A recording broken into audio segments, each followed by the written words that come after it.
shirka ururka midowga jaamacadaha Carbeed oo dhowrkii maalmood aynu ka soo gudubnay ka socday xarunta jaamacadda Burco ayaa la soo gabagabeeyay waxaana si weyn loogu lafaguray intii uu socday shirkaasi hanaanka tayeynta tacliinta sare ee ay bixiyaan jaamacadaha xubnaha ka ururka jaamacadaha Carbeed oo ay ka mid yihiin jaamacadaha Soomaalida qaarkood waxaana ka soo qayb galay xubno ka socday wasaaradda waxbarashada iyo tacliinta sare ee Somaliland madax sare oo ka tirsan ururka jaamacadaha Carabta mas'uuliyiinta jaamacadaha Hargeysa Burco Berbera Al-Najaax Amuud Eelo Sanaag Nugaal iyo kuwa kale intii uu socday shirkaasi waxa casharo faa'iido badan siiyay wakiilada jaamacadaha ka qayb galayay shirka xeel dheerayaal ka socday golaha sare ee ururka midowga jaamacadaha Carbeed ugu horeyn waxa ka hadlay munaasabada xiritaanka shirka gudoomiyaha jaamacadda Burco ee marti gelinaysay shirkaasi Professor Salebaan Dirir Cabdi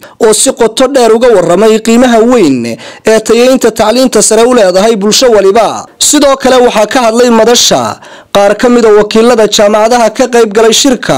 oo ku amaanay jaamacadda Burco qabanqaabada soo dhaweynta iyo martigelinta shirkaasi aad iyo aad qalbigayga ugu dheehan jaamacadu hadii ay isu tagaan oo iskaashadaan inay wax weyn oo cajiib ay sameyn karaan haday cilmi baaris tahay haday tahay policy ardayda kulli tartan waa jiraa tayada lagu tartamayo laakiin intay mushaar gareena waxba yani ka badan marka aad baad u mahadsantihiin reer Amuud iyo reer Eelo reer Hargeysa iyo reer Berbera oo wada jiraana aad iyo aad bay u mahadsan yihiin qoladayada barigu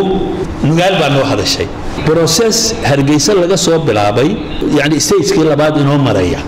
إن شاء الله stage كصدحاتنا وحنو كدغن doonaa meel jaamacadeena yani kamida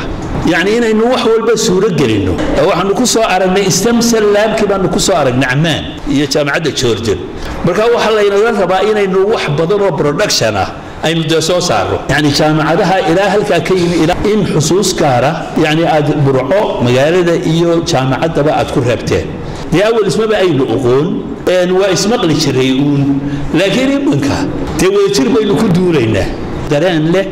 oo kalgacal lebaanu bagaran isbitaal nudiinsi weesaraameynina waxaan ka marxaatinahay in hawsheeni ay guuleysatay yani mahadeeda iyo amaanteeda waxa lahaa wasiir dawlaha iyo agaasimaha guud ee tacliinta sare waana ugu mahad celinayna ururka jaamacadda Carabtu sidii ay uga jawaabeen taana ilaahay baynu ugu mahad celinayna waxaan aad ugu mahad celinayaa mar labaad iyo mar saddexaadba jaamacadda Burco sida quruxda badan ay runtii marti sharafteedii u maamushay ugaasintay midhihii ka soo baxayna kanaynu maanta wada joogno weeye gabagabadii munaasabadaasi waxa shahaado sharafiye la gudoonsiiyay ka qayb galayaasha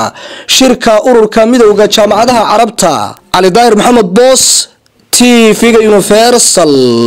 Burco.